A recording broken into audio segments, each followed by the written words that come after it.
Hey, you're listening to Being Pantyhose, where comedy meets feminism. I'm your host, Naya, and thank you all for listening to my podcast. You can do anything with your ears. You can clean your ears, you can pierce your ears, but the fact that you're giving me your ears to listen to my podcast, I greatly appreciate it.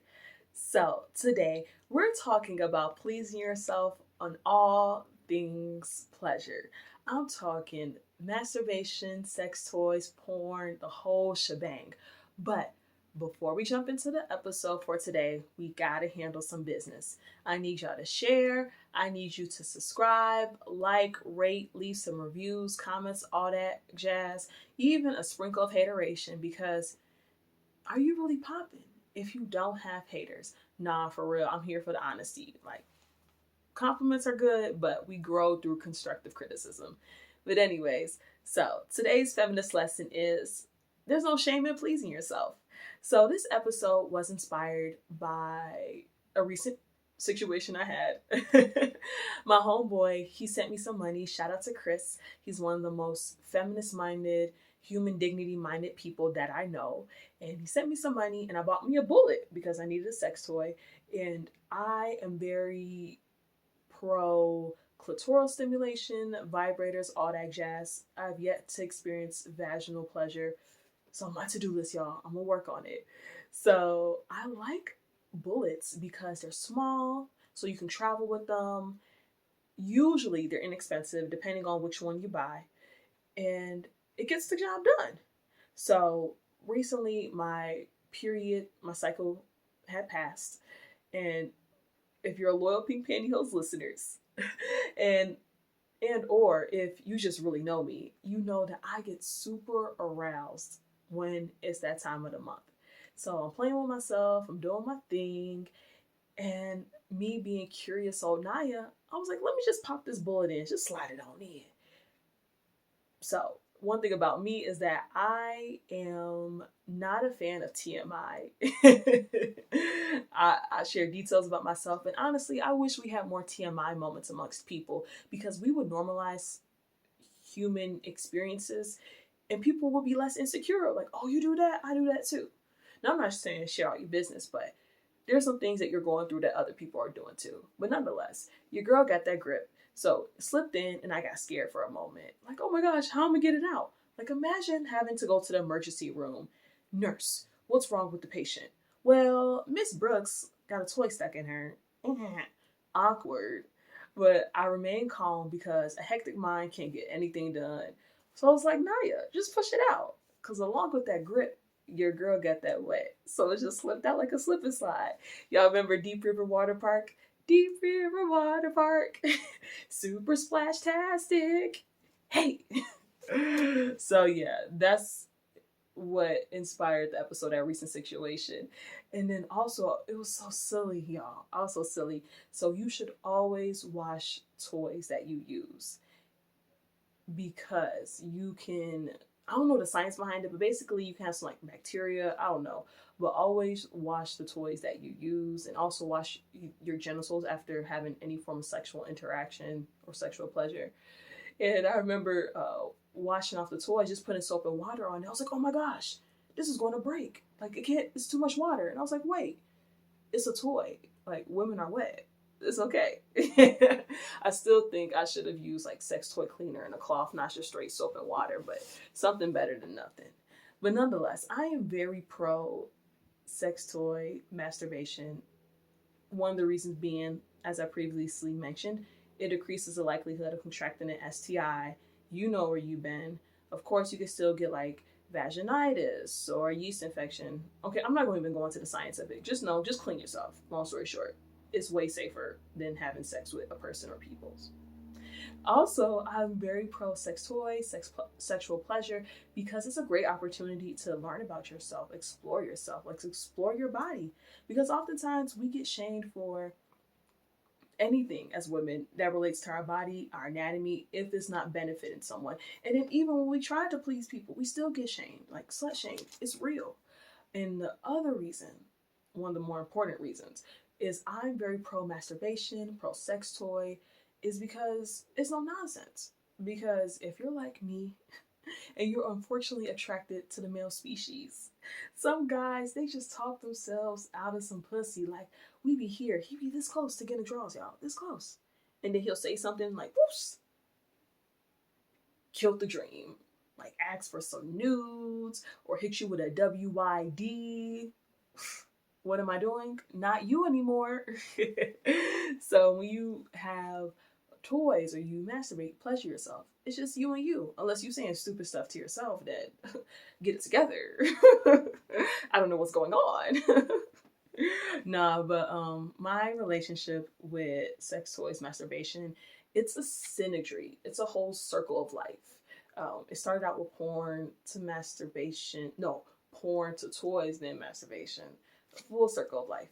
So it began back in 2010 when I was looking at my cousin nephew's profile, his Facebook profile, and I saw one of his friends, and she was really pretty.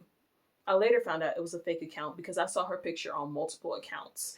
And something I learned later on is from this guy I was talking to for a hot second. He was like, yeah, that's how you crack credit cards. You make a fake account, you steal some pretty woman's picture, and then you start chit-chatting with guys, and you get their credit card info. I'm like, sir, how you know I'm not the FBI? you real trustworthy right now. But anyways, it was a fake profile, and at the bottom of the profile picture, it had Tingus Mix. And I was like, what's Tingus Mix? And me being curious on Naya, I looked it up, and it was a porn site, y'all. And one of the videos that stood out to me, my first video I ever watched, was two women in a sauna playing with some ice and like kissing each other, licking each other. And I was like, oh. And this was at a time where I was definitely more sexually open-minded, like exploring, entertaining the idea of being pleasured by a woman or pleasing a woman. So it really caught my attention. And then ever since then, I would sneak and watch porn in the computer labs at my alma mater or late at night in the library. Thank God I never fell asleep at the computer while watching porn. Oh my gosh, that would have been so embarrassing. But I wouldn't be surprised if someone caught me or they saw me, but they didn't say anything to me. And it was really awkward, y'all. One of my homies, his name was James, he and I were talking, and then he had mentioned like, yeah, there was somebody watching porn at the library. And I was like, yeah, get it how you live it. And he was talking about a man. And he was like, no, that's not cool. People be having their kids up here. And I was like, ooh.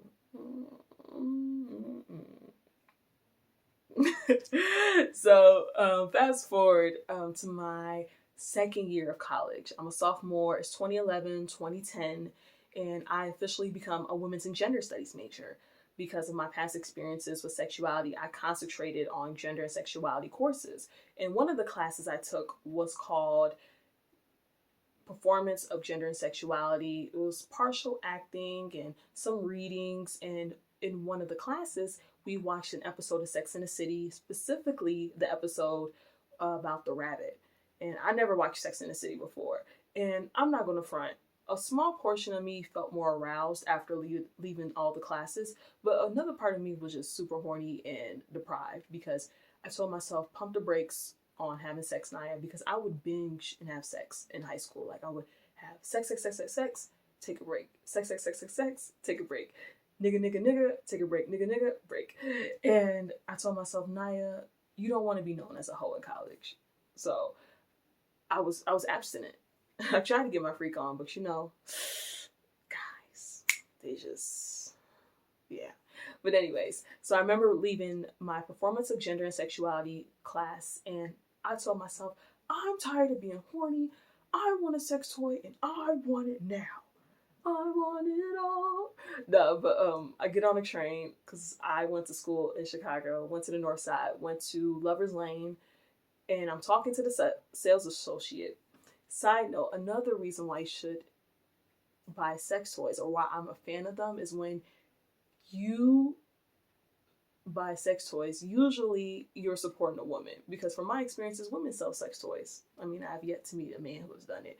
So circulate that feminine dollar. And her and I were talking, and basically when it comes to toys, you want to at least spend $70 to $90 on a good toy, long lasting. And I got two toys. One was a purple one, and then another one was like a primrose, pink and purple one. It had like a fob to put in like your vagina, and then another part for like clitoral stimulation, and it was like 4 little testicles. I rarely used the thigh part. That really did anything. But the part for like the clit, the vibration, and it had the different speeds and the different tempos and all that. It was really great, y'all. It was absolutely amazing. And ever since then, watching porn, playing with myself, using the toys whenever I got the chance. And I remember 2012, I was 20 years old. Shout out to my 90s babies, 92. And I remember spring break. And I went home because my sophomore year in college, I started getting homesick. And I told myself I'll come home more consistently. So for that entire week, I went to go see my family in the suburbs. And I told myself I'll play with myself all day, all night long in my residence hall. But I will never bring a toy into my parents' Christian house. So it's spring break. I'm on my period, and like y'all know, super horny. So I was like, what am I gonna do? I had my phone with me, and I was like, well, just do like the toys do, Naya. Use your fingers and just move your fingers really fast. Like, and for those of you who have never experienced an orgasm, I would describe it as you're a robot, and you're slowly moving, and then your robot starts to malfunction. It's like, and then the robot just shuts off. That's what it's like to orgasm. And I experienced my first orgasm at the age of 20. I've yet to experience an orgasm from a man. I look forward to it one day. And when I came from fingers alone and no toys, that was like, I can see clearly now, the rain has gone. It was a real epiphany moment. I don't even know if that's the right word, because I've struggled so much with experiencing pleasure. Like I can get wet. That ain't no issue. I got that down pat. But actually coming and experience full sexual pleasure, that was a new experience to me. And I remember like, the first couple of times when I used a toy and I came, I was so scared. Like I would stop myself before I would come, because I'd be moving so fast. But when I was able to come without a toy, that was just like, wow, transition into womanhood. So in 2013, this was my senior year in college. And New Year's Eve, I went to Florida to visit one of my line sisters, and I went off Plenty of Fish. This was when I was hardcore online dating. And I met this Haitian guy named Andrew. Ooh, he was so chocolatey. Ooh, and he was nice. He was so nice. Like, he was very pro consent, human dignity, have a conversation, but he was also freaky. So Andrew and I, like, he started licking me and all that, and I couldn't feel anything. And he was like, well, because you're using them sex toys, your clit is overstimulated. I'll take some, I could take that perspective. But also, I think some men say that just because they're not proficient in sexual pleasure. Like, don't blame me. It's on you. No, but I'll never forget one of my homegirls. She said that, like, when you masturbate, you desire a distinct sexual arousal. So, sending all the good vibes to people who have yet to experience sexual pleasure the way they wanted to. So, yeah, I look forward to the day I'll experience vaginal pleasure and pleasure with a man. So, ever since then, I have used toys and masturbated and watched porn in so many different places. Like at my friends' cribs, or when I came home to visit my parents. I broke that rule. After a while, I was like, let me just use this toy. The wildest and freakiest place I've masturbated was on a Greyhound or a Megabus, because because in 2015 I lived in St. Louis, and I took the bus from St. Louis to Chicago. It's a 5-hour bus ride without any breakdowns if you're lucky. And I knew that there was no Wi-Fi on the bus in like that central Illinois area, so I made sure to download an MP4 of the video to watch it and please myself. Yeah, get it how you live it. I am very much a tourist. What I want, I get what I want when I want it. And then some other crazy things I've done. In college, I told my roommate, I was like, can I have some privacy? I need to meditate. She's like, okay, I'll leave. Meditate was a euphemism for masturbation. And then just the silliest things, y'all. The silliest places. And just being open with people about it. And now, 7 years later, I will say I've slowed down. Like, specifically 2020. Because I feel like prior to the age of 20, I was way more productive, way more ambitious. But then when porn came into the mix, it slowed me down. And also, I'm slowing down on watching porn because I'm slowly unlearning that self-love and like my confidence is going to come from me. Like, I can't rely on a man for love. And anything you do in life, if you're trying to, what's the word I'm looking for? Something that a pastor said. I know I'm talking about Jesus and porn. Great. But he said, like, with threesomes, why he don't support them is because giving someone a new appetite is not going to help the situation. So me watching porn, that just planted a seed in my head to desire men more, because I'll see men and women having sex together and I'm like, oh my gosh, I want a man. Or I would hurry up and go on a dating app and look for a man to have some sexual pleasure, some type of attention and affection from him, and it didn't turn out good. It was just a big waste of time because, you know, guys our age, or just dating, not even guys our age, the dating landscape now is very pro ghosting. So nonetheless, I had to slow down on watching porn so I could take men out my mind, really, and just focus on me and uplifting myself. And then also just being less body conscious, because usually women in porn look amazing. So decreasing the opportunities to have like body image issues and all those forms of insecurities. Now I've limited myself to only watching porn once a month or masturbating once a month when it's that time of the month, because hey, your girl needs it. And for anyone trying to break a habit, you don't have to go cold turkey. Just slow down, decrease it. And over time, you just won't desire it anymore. Like, very few and far between do I desire to masturbate, use toys, watch porn. So it's a work in progress, but it's part of my journey. And anyone who is listening to this, I'm definitely pro get your freak on with yourself, learn yourself, explore yourself. You deserve to experience pleasure. So that's my podcast. Thank you all for listening to Pink Pantyhose, where comedy meets feminism. I'm your host, Naya. Until next time, bye.